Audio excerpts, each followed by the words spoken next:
বিশ্ব সংবাদে আপনাদের স্বাগত। সংবাদের শুরুতেই শিরোনাম, পরে বিস্তারিত।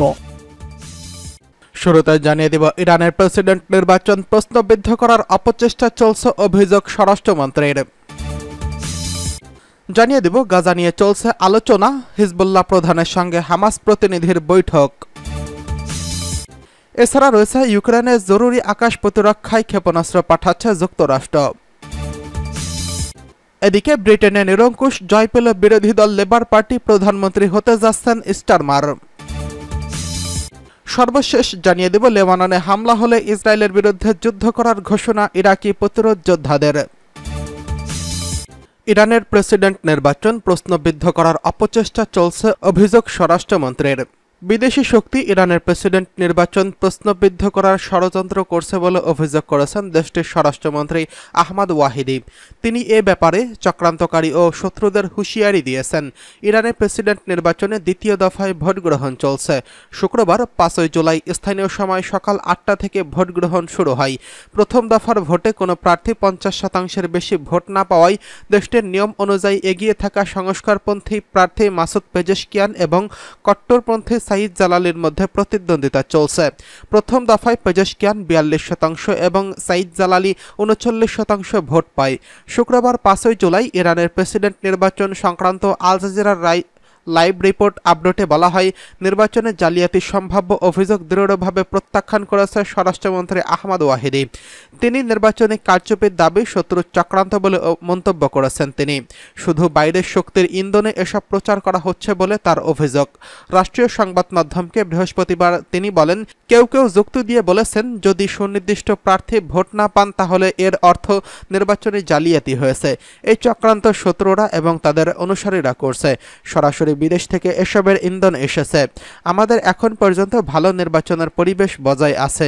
কোনো মিথ্যা বিবৃতি দিয়ে তা নষ্ট করতে দেওয়া হবে না। তিনি ভোটারদের আহ্বান জানিয়ে বলেন, যে কোনো নিয়ম লঙ্ঘন হলে তা জানান, মন্ত্রণালয় অবিলম্বে তদন্ত করে ব্যবস্থা গ্রহণ করবে। এদিকে গাজা নিয়ে চলছে আলোচনা, হিজবুল্লাহ প্রধানের সঙ্গে হামাস প্রতিনিধির বৈঠক।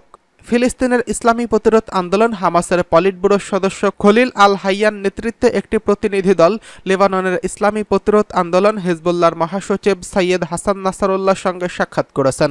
লেবাননের আল মানার টেলিভিশন চ্যানেলের বরাত দিয়ে আল জাজিরা এই খবর দিয়েছে। সম্প্রতি দখলকৃত ইসরায়েল লেবাননের বিরুদ্ধে সর্বাত্মক আগ্রাসন চালানোর ঘোষণা দিয়েছে।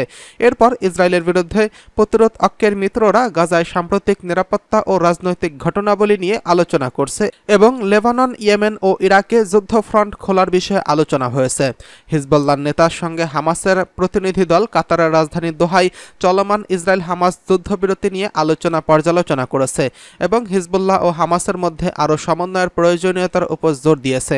গাজায় ফিলিস্তিনি জনগণের বিরুদ্ধে আগ্রাসন বন্ধ করার প্রস্তাব নিয়েও বৈঠক ও আলোচনা হয়। এদিকে গাজা শহরের সুজাইয়া এলাকায় ইহুদিবাদী ইসরায়েলের স্থল আগ্রাসন অব্যাহত রয়েছে।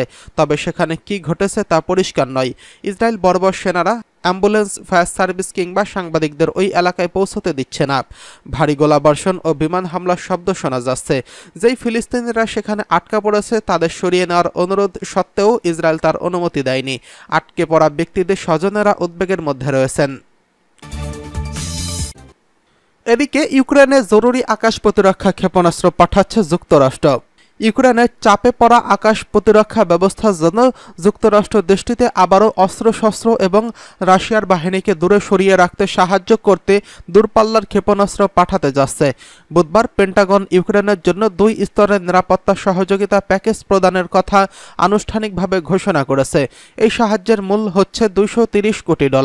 প্রাথমিক সাহায্যের মধ্যে রয়েছে যুক্তরাষ্ট্রের মজুদ থেকে ক্ষেপণাস্ত্র, রকেট ও অন্যান্য যুদ্ধাস্ত্র, যার মূল্য হচ্ছে $15 কোটি মতো।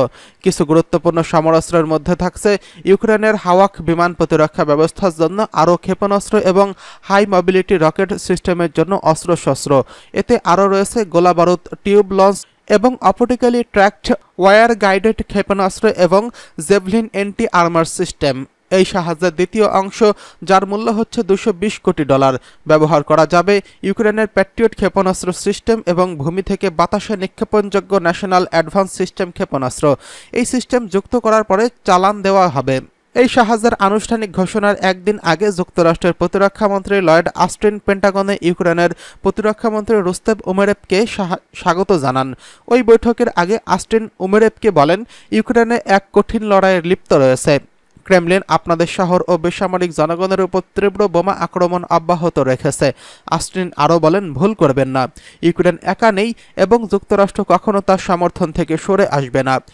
যুক্তরাষ্ট্রের এই নতুন সাহায্যের ঘোষণা এক সপ্তাহ পরেই যুক্তরাষ্ট্রের ন্যাটোর শীর্ষ সম্মেলনের আয়োজন করতে যাচ্ছে, যেখানে আলোচ্য সূচির শীর্ষে রয়েছে রাশিয়ার চলমান আক্রমণের মুখে ইউক্রেনের জন্য আরও সামরিক সহযোগিতার বিষয়টি।